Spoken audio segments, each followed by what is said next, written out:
Hello and welcome back to another retro review.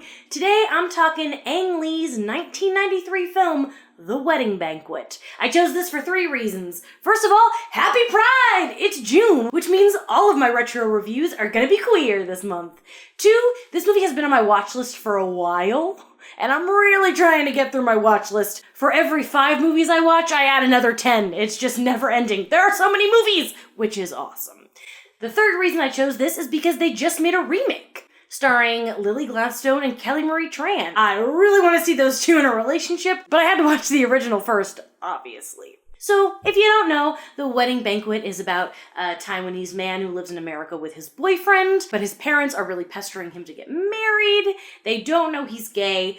He is the landlord of a tenant who is a mainland Chinese woman who doesn't have a green card and is going to get kicked out of the country. So our main character's boyfriend is like, hey, why don't you guys get married? It will solve everybody's problems. I actually really like that aspect of the film, that it's the boyfriend Simon who comes up with the whole idea, because a lot of times in these closeted movies or hiding from the parents movies, it's the significant other that really gets the short end of the stick, which does kind of happen in this movie, but in a way that makes it bearable. It's not fucking Harper in Happiest Season bringing her girlfriend all the way to her parents' house for Christmas and not telling her parents don't know she's gay. God, Harper sucked in that movie. Seriously, if Kristen Stewart had ended up with Aubrey Plaza at the end of Happiest Season, I would watch it every Christmas for the rest of my life. Ruined it!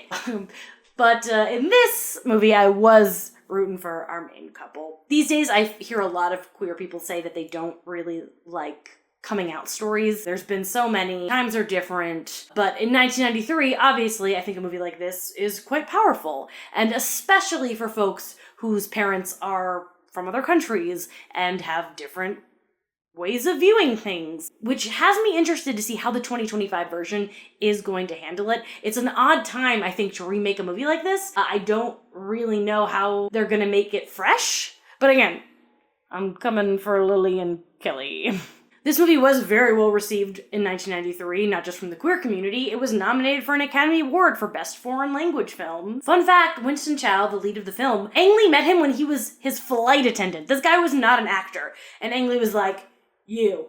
And he was hesitant to do it, but he did, and I think he did a really good job. I had no idea this guy was not an actor. The only real thing about this movie that I didn't love was when we first meet Wei Wei, the woman who he's going to marry. She's this, like, bohemian artist. She doesn't have a job. She wants to pay rent with her art, which are all, like, really cool traits. A very specific type of 90s woman, you know? But she kind of loses that throughout the film. She's still a painter. We see her paint at least one other time when she goes on to live with the family. But I would have liked her kind of cool attitude to be a little more prevalent. And, you know, it comes out. She's not like a dud of a character. But there are certain aspects that I feel like were missing after they introduced her. I loved the parents in this movie. I think a lot of it does feel a little bit like, I don't know, saccharine or, wow, that worked out really well. Things really worked out for this whole group of people. But you kind of want that in a movie like this. It's sweet. Ang Lee is obviously a real friend of the queer community. The man made Brokeback Mountain, which, spoiler alert, doesn't end as happily. In fact, I remember there was a time where I Googled, is Ang Lee gay? Because he makes really good queer films. But no, he's been married to the same woman for many decades. Thanks for being an ally, Ang Lee. I think an interesting aspect, too, was just the wedding banquet in general. Kind of a Chinese traditional wedding, but it also felt very 90s.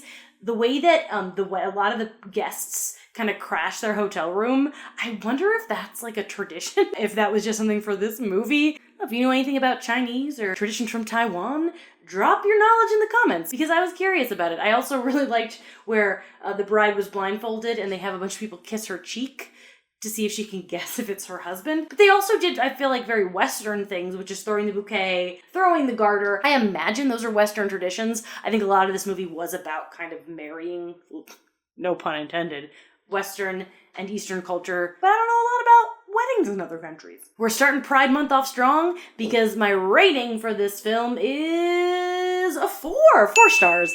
I really liked it. It was sweet. It was fun, charming. It's funny because if I didn't know about the 2025 remake, I would have had many thoughts about the fact that, oh, I don't know if this would totally work today. So the fact that they're trying to make it work today, I'm gonna have to do a review of the remake and find out for myself. If you watched this video and thought, I'd like to watch The Wedding Banquet, I do have some bad news. It's not streaming anywhere, which is why I'm gonna take this moment to plug physical media. Now, I'm lucky enough to live in LA where we still have video rental stores. I decided yesterday that I wanted to do this movie, and today, thanks to Videotech in Pasadena, I had the movie in my hand. If you are not lucky enough to have video rental stores around, I highly recommend getting yourself an all-region DVD player. And here's why.